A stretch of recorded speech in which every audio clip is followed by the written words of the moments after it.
ആവർത്തന പുസ്തകം 28-ാം അധ്യായം. നിന്റെ ദൈവമായ യഹോവയുടെ വാക്ക് നീ ശ്രദ്ധയോടെ കേട്ട് ഞാൻ ഇന്ന് നിന്നോട് ആജ്ഞാപിക്കുന്ന അവൻ്റെ സകല കൽപ്പനകളും പ്രമാണിച്ചു നടന്നാൽ നിന്റെ ദൈവമായ യഹോവ നിന്നെ ഭൂമിയിലുള്ള സർവ്വജാതികളെക്കാളും മീതെ ഉന്നതമാക്കും. നിന്റെ ദൈവമായ യഹോവയുടെ വാക്ക് കേട്ടനുസരിച്ചാൽ ഈ അനുഗ്രഹങ്ങളെല്ലാം നിനക്ക് സിദ്ധിക്കും. പട്ടണങ്ങളിൽ നീ അനുഗ്രഹിക്കപ്പെടും, വയലിൽ നീ അനുഗ്രഹിക്കപ്പെടും. നിന്റെ ഗർഭഫലവും കൃഷിഫലവും മൃഗങ്ങളുടെ ഫലവും നിന്റെ കന്നുകാലികളുടെ പേരും ആടുകളുടെ പിറപ്പും അനുഗ്രഹിക്കപ്പെടും. നിന്റെ കുട്ടയും മാവ് കുഴയ്ക്കുന്ന തൊട്ടിയും അനുഗ്രഹിക്കപ്പെടും. അകത്തു വരുമ്പോൾ നീ അനുഗ്രഹിക്കപ്പെടും, പുറത്തു പോകുമ്പോൾ നീ അനുഗ്രഹിക്കപ്പെടും. നിന്നോട് എതിർക്കുന്ന ശത്രുക്കളെ യഹോവ നിന്റെ മുമ്പിൽ തോൽക്കുമാറാക്കും. അവർ ഒരു വഴിയായി നിന്റെ നേരെ വരും, 7 വഴിയായി നിന്റെ മുമ്പിൽ നിന്ന് ഓടിപ്പോകും. യഹോവ നിന്റെ കളപ്പുരകളിലും നീ തൊടുന്ന എല്ലാറ്റിലും നിനക്ക് അനുഗ്രഹമേ കൽപ്പിക്കും.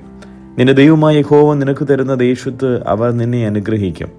നിന്റെ ദൈവമായ യഹോവയുടെ കൽപ്പനകൾ പ്രമാണിച്ച് അവൻ്റെ വഴികളിൽ നടന്നാൽ യഹോവ നിന്നോട് സത്യം ചെയ്തതുപോലെ നിന്നെ തനിക്ക് വിശുദ്ധ ജനമാക്കും.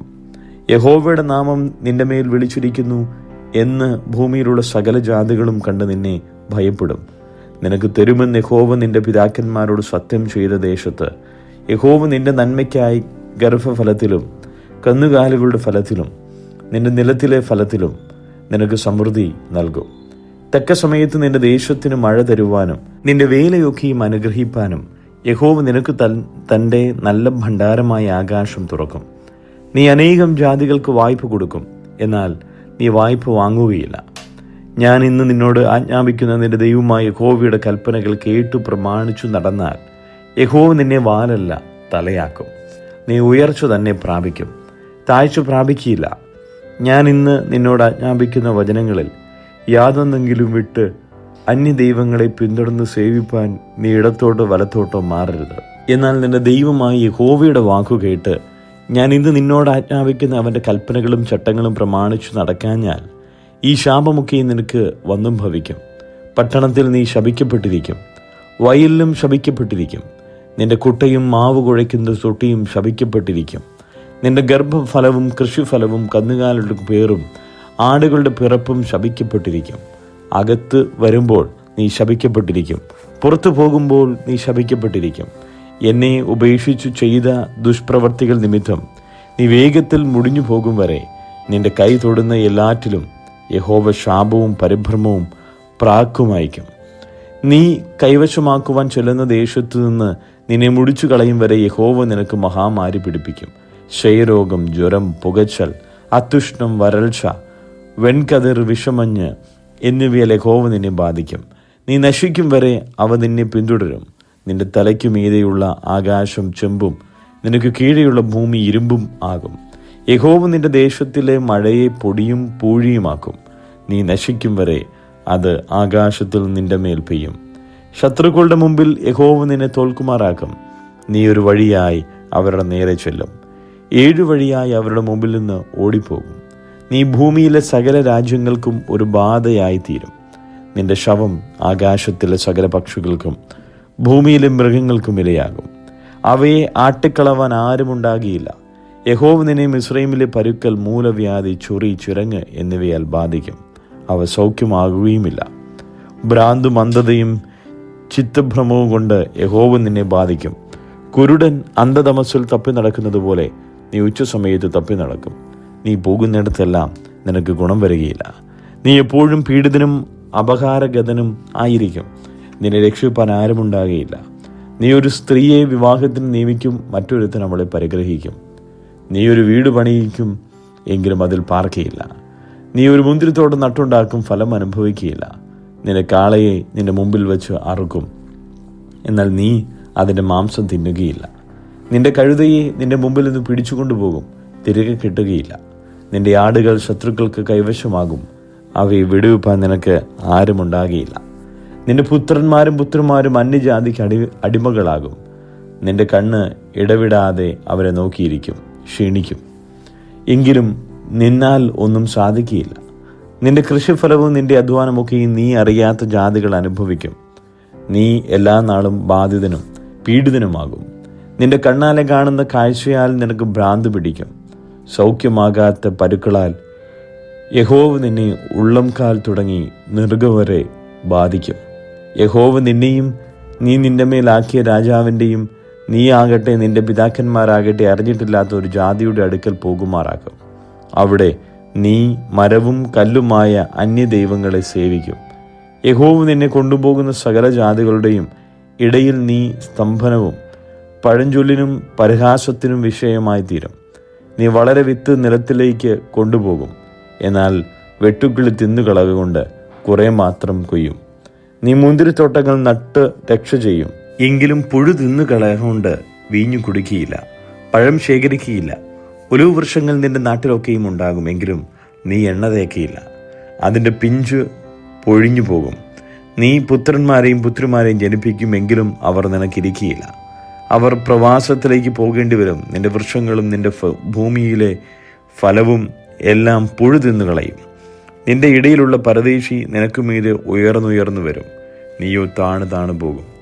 അവർ നിനക്ക് വായ്പ തരും, അവന് വായ്പ കൊടുപ്പാൻ നിനക്ക് ഉണ്ടാകുകയില്ല. അവൻ തലയും നീ വാലുമായിരിക്കും. നിന്റെ ദൈവമായ യഹോവയുടെ വാക്ക് കേട്ട് അവൻ നിന്നോട് കൽപ്പിച്ചിട്ടുള്ള കൽപ്പനകളും ചട്ടങ്ങളും പ്രമാണിച്ചു നടക്കായകൊണ്ട് ഈ ശാപമൊക്കെയും നിന്റെ മേൽ വരികയും നീ നശിക്കും വരെ നിന്നെ പിന്തുടരുകയും പിടിക്കുകയും ചെയ്യും. അവ ഒരടയാളവും അത്ഭുതവുമായി നിന്നോട് നിന്റെ സന്തതിയോടും എന്നേക്കും പറ്റിയിരിക്കും.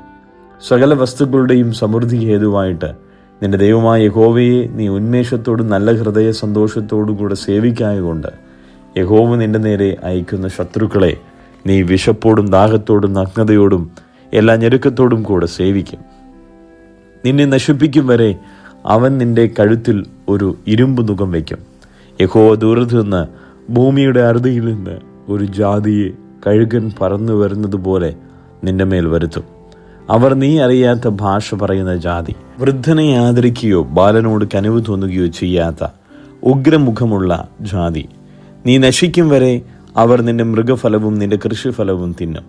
അവർ നിന്നെ നശിപ്പിക്കും വരെ ധാന്യമോ വീഞ്ഞോ എണ്ണയോ നിന്റെ കന്നുകാലികളുടെ പേരോ ആടുകളുടെ പിറപ്പോ ഒന്നും നിനക്ക് ശേഷിപ്പിക്കുകയില്ല. നിന്റെ ദേശത്ത് എല്ലായിടവും നീ ആശ്രയിച്ചിരിക്കുന്ന ഉയരവും ഉറപ്പുമുള്ള മതിലുകൾ വീഴും വരെ അവർ നിന്റെ എല്ലാ പട്ടണങ്ങളിലും നിന്നെ നിരോധിക്കും. നിന്റെ ദൈവമായ യഹോവ നിനക്ക് തരുന്ന നിന്റെ ദേശത്ത് എല്ലായിടമുള്ള നിന്റെ എല്ലാ പട്ടണങ്ങളിലും അവർ നിന്നെ നിരോധിക്കും. ശത്രു നിന്നെ ഞെരുക്കുന്ന ഞെരുക്കത്തിലും നിരോധത്തിലും നിന്റെ ദൈവമായ യഹോവ നിനക്ക് തന്നിരിക്കുന്ന നിന്റെ ഗർഭഫലമായ പുത്രന്മാരുടെയും പുത്രിമാരുടെയും മാംസം നീ തിന്നും. നിന്റെ മധ്യേ മൃദുശരീരിയും മഹാസുഖഭോഗിയുമായിരിക്കുന്ന മനുഷ്യൻ തൻ്റെ സഹോദരനോടും തൻ്റെ മാർവിടത്തിലെ ഭാര്യയോടും തനിക്ക് ശേഷിക്കുന്ന മക്കളോടും ലുബ്ധനായി അവരിൽ ആർക്കും താൻ തിന്നുന്ന തൻ്റെ മക്കളുടെ മാംസത്തിലൊട്ടും കൊടുക്കുകയില്ല. ശത്രു നിന്റെ എല്ലാ പട്ടണങ്ങളിലും നിന്നെ ഞെരുക്കുന്ന ഞെരുക്കത്തിലും നിരോധത്തിലും അവന് ഒന്നും ശേഷിച്ചിരിക്കുകയില്ല. ദേഹമാർദ്ദവം കൊണ്ട് കോമളത്വം കൊണ്ട് തൻ്റെ ഉള്ളം കാൽ നിലത്ത് വെപ്പാൻ മടിക്കുന്ന ത്വന്നുംഗനിയും സുഖഭോഗിനിയുമായ സ്ത്രീ തൻ്റെ മാർവിടത്തിലെ ഭർത്താവിനും തൻ്റെ മകനും മകൾക്കും തൻ്റെ കാലുകളുടെ ഇടയിൽ നിന്ന് പുറപ്പെടുന്ന മറുപിള്ളയെയും താൻ പ്രസവിക്കുന്ന കുഞ്ഞുങ്ങളെയും കൊടുക്കാതെ വണ്ണം ലുബ്ധയായി ശത്രു നിന്റെ പട്ടണങ്ങളിൽ നിന്നെ ഞെരുക്കുന്ന ഞെരുക്കത്തിലും നിരോധത്തിലും സകല വസ്തുക്കളുടെയും ദുർലഭത്വം നിമിത്തം അവൾ അവരെ രഹസ്യമായി തിന്നും. നിന്റെ ദൈവമായ യഹോവ എന്ന മഹത്വവും ഭയങ്കരവുമായ നാമത്തെ നീ ഭയപ്പെട്ട് ഈ പുസ്തകത്തിൽ എഴുതിയിരിക്കുന്ന ഈ ന്യായപ്രമാണത്തിലെ സകല വചനങ്ങളും പ്രമാണിച്ചനുസരിച്ച് നടക്കാഞ്ഞാൽ യഹോവ നിന്റെ മേലും നിന്റെ സന്തതിയുടെ മേലും നീണ്ടു നിൽക്കുന്ന അപൂർവമായ മഹാബാധകളും നീണ്ടു നിൽക്കുന്ന വല്ലാത്ത രോഗങ്ങളും വരുത്തും. നീ പേടിക്കുന്ന മിസ്രയീമിലെ വ്യാധികളൊക്കെയും അവൻ നിന്റെ മേൽ വരുത്തും. അവ നിന്നെ പറ്റിപ്പിടിക്കും. ഈ ന്യായപ്രമാണ പുസ്തകത്തിൽ എഴുതിയിട്ടില്ലാത്ത സകല രോഗവും ബാധയും കൊണ്ട് നീ നശിക്കും വരെ യഹോവ നിന്റെ മേൽ വരുത്തിക്കൊണ്ടിരിക്കും. ആകാശത്തിലെ നക്ഷത്രം പോലെ പെരുകിയിരുന്ന നിങ്ങൾ നിന്റെ ദൈവമായ യഹോവയുടെ വാക്കു കേൾക്കായക കൊണ്ട് ചുരുക്കം പേരായി ശേഷിക്കും. നിങ്ങൾക്ക് ഗുണം ചെയ്യുവാനും നിങ്ങളെ വർദ്ധിപ്പിപ്പാനും യഹോവ നിങ്ങളുടെ മേൽ പ്രസാദിച്ചിരിക്കുന്നത് പോലെ തന്നെ നിങ്ങളെ നശിപ്പിപ്പാനും നിർമൂലമാക്കുവാനും യഹോവ പ്രസാദിച്ച് നീ കൈവശമാക്കുവാൻ ചെല്ലുന്ന ദേശത്തു നിന്ന് നിങ്ങളെ പറിച്ചുകളയും. യഹോവ നിന്നെ ഭൂമിയുടെ ഒരറ്റം മുതൽ മറ്റേ അറ്റം വരെ സർവ്വജാതികളുടെയും ഇടയിൽ ചിതറിക്കും. അവിടെ നീയും നിന്റെ പിതാക്കന്മാരും അറിഞ്ഞിട്ടില്ലാത്തവയായി മരവും കല്ലും കൊണ്ട് അന്യദൈവങ്ങളെ സേവിക്കും. ആ ജാതികളുടെ ഇടയിൽ നിനക്ക് സ്വസ്ഥത കിട്ടുകയില്ല. നിന്റെ കാലിന് വിശ്രാമ സ്ഥലമുണ്ടാകുകയില്ല. അവിടെ യഹോവ നിനക്ക് വിറയ്ക്കുന്ന ഹൃദയവും മങ്ങുന്ന കണ്ണും നിരാശയുള്ള മനസ്സും തരും. നിന്റെ ജീവൻ നിന്റെ മുമ്പിൽ തൂങ്ങിയിരിക്കും. രാവും പകലും നീ പേടിച്ചു പാർക്കും. പ്രാണഭയം നിന്നെ വിട്ടുമാറുകയില്ല. നിന്റെ ഹൃദയത്തിൽ നീ പേടിച്ചുകൊണ്ടിരിക്കുന്ന പേടി നിമിത്തവും നീ കണ്ണാലെ കാണുന്ന കാഴ്ച നിമിത്തവും നേരം വെളുക്കുമ്പോൾ സന്ധ്യ ആയെങ്കിൽ കൊള്ളായിരുന്നുവെന്നും സന്ധ്യാകാലത്ത് നേരം വെളുത്തെങ്കിൽ കൊള്ളായിരുന്നുവെന്നും നീ പറയും. നീ ഇനി കാണുകയില്ല എന്ന് ഞാൻ നിന്നോട് പറഞ്ഞ വഴിയായി യഹോവ നിന്നെ കപ്പൽ കയറ്റി മിസ്രയീമിലേക്ക് മടക്കിക്കൊണ്ടുപോകും. അവിടെ നിങ്ങളെ ശത്രുക്കൾക്ക് അടിയാരും അടയാട്ടികളുമായി വിൽപ്പാൻ നിർത്തും. എന്നാൽ നിങ്ങളെ വാങ്ങുവാൻ ആരും ഉണ്ടാകുകയില്ല. ഹോറബിൽ വെച്ച് ഇസ്രായേൽ മക്കളോട് ചെയ്ത നിയമത്തിനും പുറമെ മോവാബ് ദേശത്ത് വെച്ച് അവരോട് ചെയ്യുവാൻ യഹോവ മോശയോട് കൽപ്പിച്ച നിയമത്തിന്റെ വചനങ്ങൾ ഇവ തന്നെ. സങ്കീർത്തനം 139. യഹോവേ, നീ എന്നെ ശോധന ചെയ്ത് അറിഞ്ഞിരിക്കുന്നു. ഞാൻ ഇരിക്കുന്നതും എഴുന്നേൽക്കുന്നതും നീ അറിയുന്നു. എൻ്റെ നിരൂപണം നീ ദൂരത്തു നിന്ന് ഗ്രഹിക്കുകയും എൻ്റെ നടപ്പും കിടപ്പും നീ ശോധന ചെയ്യുന്നു. എൻ്റെ വഴികളൊക്കെയും നിനക്ക് മനസ്സിലായിരിക്കുന്നു. യഹോവേ, നീ മുഴുവനും അറിയാതെ ഒരു വാക്കും എൻ്റെ നാവിന്മേൽ ഇല്ല. നീ മുൻപും പിമ്പും എന്നെ അടച്ച് നിന്റെ കൈ എൻ്റെ മേൽ വച്ചിരിക്കുന്നു. ഈ പരിജ്ഞാനം എനിക്ക് അത്യത്ഭുതമാകുന്നു. അതെനിക്ക് ഗ്രഹിച്ചുകൂടാതെ വണ്ണം ഉന്നതമായിരിക്കുന്നു. നിന്റെ ആത്മാവിനെ ഒളിച്ച് ഞാൻ എവിടേക്ക് പോകും? തിരുസന്നിധി വിട്ട് ഞാൻ എവിടേക്ക് ഓടും? ഞാൻ സ്വർഗത്തിൽ കയറിയാൽ നീ അവിടെയുണ്ട്. ഞാൻ പാതാളത്തിൽ എൻ്റെ കിടക്ക വിരിച്ചാൽ നീ അവിടെയുണ്ട്. ഞാൻ ഉഷസ്സിൽ ചിറക് ധരിച്ച് സമുദ്രത്തിൻ്റെ അറ്റത്തു ചെന്ന് പാർത്താൽ അവിടെയും നിന്റെ കൈ എന്നെ നടത്തും. നിന്റെ വലം കൈ എന്നെ പിടിക്കും. ഇരുട്ട് എന്നെ മൂടിക്കളയട്ടെ, വെളിച്ചം എൻ്റെ ചുറ്റും രാത്രിയായി തീരട്ടെ എന്ന് ഞാൻ പറഞ്ഞാൽ ഇരുട്ട് പോലും നിനക്ക് മറവായിരിക്കുകയില്ല. രാത്രി പകൽ പോലെ പ്രകാശിക്കും. ഇരുട്ടും വെളിച്ചവും നിനക്ക് ഒരുപോലെ തന്നെ. നീയല്ലോ എൻ്റെ അന്തരംഗങ്ങളെ നിർമ്മിച്ചത്. എൻ്റെ അമ്മയുടെ ഉദരത്തിൽ നീ എന്നെ മെടഞ്ഞു. ഭയങ്കരവും അതിശയവുമായി എന്നെ സൃഷ്ടിച്ചിരിക്കുകയാൽ ഞാൻ നിനക്ക് സ്തോത്രം ചെയ്യുന്നു. നിന്റെ പ്രവൃത്തികൾ അത്ഭുതകരമാകുന്നു. അതെൻ്റെ ഉള്ളം നല്ലവണ്ണം അറിയുന്നു. ഞാൻ രഹസ്യത്തിൽ ഉണ്ടാക്കപ്പെടുകയും ഭൂമിയുടെ അധോഭാഗങ്ങളിൽ നിർമ്മിക്കപ്പെടുകയും ചെയ്തപ്പോൾ എൻ്റെ അസ്ഥികൂടം നിനക്ക് മറവായിരുന്നില്ല. ഞാൻ പിണ്ടാകാരമായിരുന്നപ്പോൾ നിന്റെ കണ്ണ് എന്നെ കണ്ടു. നിയമിക്കപ്പെട്ട നാളുകളിൽ ഒന്നുമില്ലാതിരുന്നപ്പോൾ അവയെല്ലാം നിന്റെ പുസ്തകത്തിൽ എഴുതിയിരുന്നു. ദൈവമേ, നിന്റെ വിചാരങ്ങൾ എനിക്ക് എത്ര ഘനമായവ! അവയുടെ ആകെത്തുകയും എത്ര വലിയത്! അവ എണ്ണിയാൽ മണലിനേക്കാൾ അധികം. ഞാൻ ഉണരുമ്പോൾ ഇനിയും ഞാൻ നിന്റെ അടുക്കൽ ഇരിക്കുന്നു. ദൈവമേ, നീ ദുഷ്ടനെ നിഗ്രഹിച്ചെങ്കിൽ കൊള്ളായിരുന്നു. രക്തപാതകന്മാരെ എന്നെ വിട്ടു പോകുവിൻ. ഞാൻ ദ്രോഹമായി നിന്നെക്കുറിച്ച് സംസാരിക്കുന്നു. നിന്റെ ശത്രുക്കൾ നിന്റെ നാമം വൃഥാ എടുക്കുന്നു. യഹോവേ, നിന്നെ ഭയക്കുന്നവരെ ഞാൻ പകയ്ക്കേണ്ടതല്ലയോ? നിന്നോട് എതിർത്തു നിൽക്കുന്നവരെ ഞാൻ വെറുക്കേണ്ടതല്ലയോ? ഞാൻ പൂർണ്ണ ദ്വേഷത്തോടെ അവരെ ദ്വേഷിക്കുന്നു. അവരെ എൻ്റെ ശത്രുക്കളായി എണ്ണുന്നു. ദൈവമേ, എന്നെ ശോധന ചെയ്ത് എൻ്റെ ഹൃദയത്തെ അറിയണമേ. എന്നെ പരീക്ഷിച്ച് എൻ്റെ നിലവുകളെ അറിയണമേ. വ്യസനത്തിനുള്ള മാർഗം എന്നിലുണ്ടോ എന്ന് നോക്കി ശാശ്വത മാർഗത്തിൽ എന്നെ നടത്തണമേ. അപ്പോസ്തല പ്രവൃത്തികൾ 26 അധ്യായം.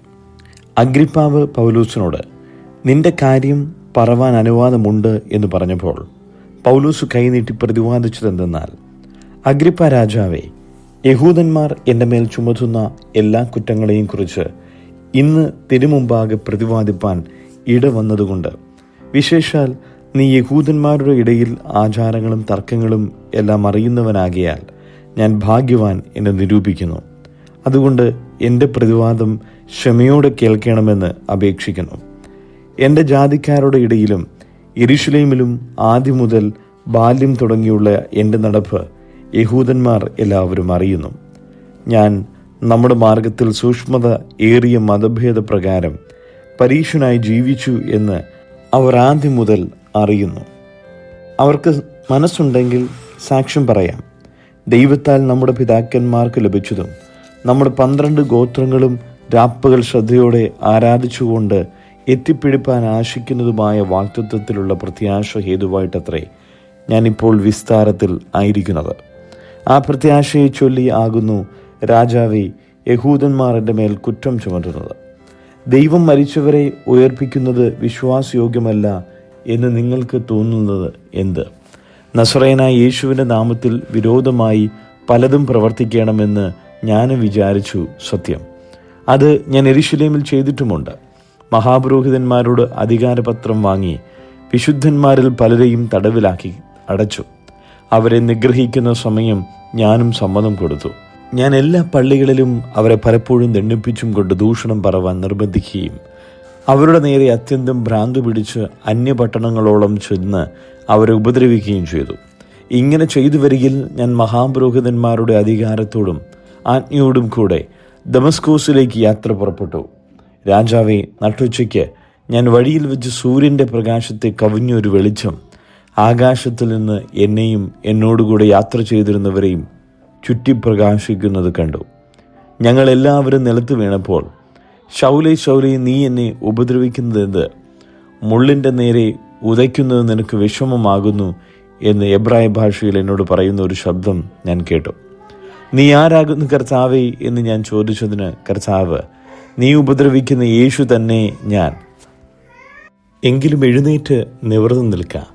നീ എന്നെ കണ്ടതിനും ഇനി ഞാൻ നിനക്ക് പ്രത്യക്ഷനാവാനിരിക്കുന്നതിനും നിന്നെ ശുശ്രൂഷകനും സാക്ഷിയുമാക്കി നിയമിപ്പാൻ ഞാൻ നിനക്ക് പ്രത്യക്ഷനായി. ജനത്തിൻ്റെയും ജാതികളുടെയും കയ്യിൽ നിന്ന് ഞാൻ നിന്നെ രക്ഷിക്കും.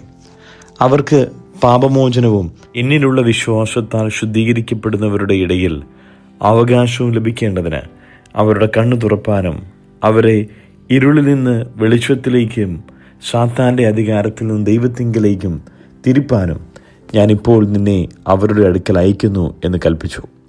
അതുകൊണ്ട് അഗ്രിപ്പ രാജാവേ, ഞാൻ സ്വർഗീയ ദർശനത്തിന് അനുസരണക്കേട് കാണിക്കാതെ ആദ്യം ദമസ്കോസിലും യെരൂശലേമിലും യഹൂദ്യദേശത്തെങ്ങും ഉള്ളവരോടും പിന്നെ ജാതികളോടും മാനസാന്തരപ്പെട്ട് ദൈവത്തിങ്കിലേക്ക് തിരിഞ്ഞ് മാനസാന്തരത്തിന് യോഗ്യമായ പ്രവർത്തികൾ ചെയ്യണമെന്ന് പ്രസംഗിച്ചു. ഇത് നിമിത്തം യഹൂദന്മാർ ദൈവാലയത്തിൽ വെച്ച് എന്നെ പിടിച്ച് കൊല്ലുവാൻ ശ്രമിച്ചു. എന്നാൽ ദൈവത്തിൻ്റെ സഹായം ലഭിക്കിയാൽ ഞാൻ ഇന്നുവരെ നിൽക്കുകയും ചെറിയവരോടും വലിയവരോടും സാക്ഷ്യം പറഞ്ഞു പോരുകയും ചെയ്യുന്നു.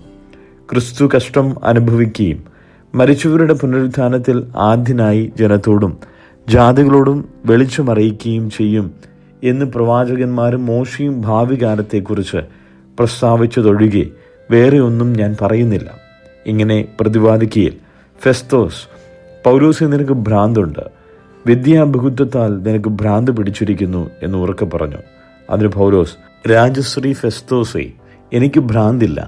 ഞാൻ സത്യവും സുബോധവുമായ വാക്കത്ര സംസാരിക്കുന്നത്. രാജാവിന് ഇതിനെക്കുറിച്ച് അറിവുള്ളതുകൊണ്ട് അവനോട് ഞാൻ പ്രാഗൽഭ്യത്തോടെ സംസാരിക്കുന്നു. അവനിത് ഒന്നും മറവായിരിക്കുന്നില്ല എന്നെനിക്ക് നിശ്ചയമുണ്ട്. അത് ഒരു കോണിൽ നടന്നതല്ല. അഗ്രിപ്പ രാജാവേ, പ്രവാചകന്മാരെ വിശ്വസിക്കുന്നുവോ? വിശ്വസിക്കുന്നുവെന്ന് ഞാൻ അറിയുന്നു എന്ന് പറഞ്ഞു. അഗ്രിപ്പ പൗലോസിനോട്, ഞാൻ ക്രിസ്ത്യാനിയായി തീരുവാൻ നീ എന്നെ അല്പം കൊണ്ട് സമ്മതിപ്പിക്കുന്നു എന്ന് പറഞ്ഞു. അതിന് പൗലോസ്, നീ മാത്രമല്ല, ഇന്ന് എൻ്റെ പ്രസംഗം കേൾക്കുന്നവർ എല്ലാവരും അല്പം കൊണ്ടാകട്ടെ അധികം കൊണ്ടാകട്ടെ ഈ ചങ്ങല ഒഴികെ എന്നെപ്പോലെ ആകണമെന്ന് ഞാൻ ദൈവത്തോട് അപേക്ഷിക്കുന്നു എന്ന് പറഞ്ഞു. അപ്പോൾ രാജാവും ദേശാധിപതിയും ബർന്നീക്കിയും അവരോടുകൂടെ ഇരുന്നവരും എഴുന്നേറ്റ് മാറി നിന്നു. ഈ മനുഷ്യൻ മരണത്തിനോ ചങ്ങലയ്ക്കോ യോഗ്യമായതൊന്നും ചെയ്തിട്ടില്ല എന്ന് തമ്മിൽ പറഞ്ഞു. കൈസറെ അഭയം ചൊല്ലിയിരുന്നില്ലെങ്കിൽ അവനെ വിട്ടയപ്പാൻ കഴിയുമായിരുന്നുവെന്ന് അഗ്രിപ്പ ഫെസ്തോസിനോട് പറഞ്ഞു.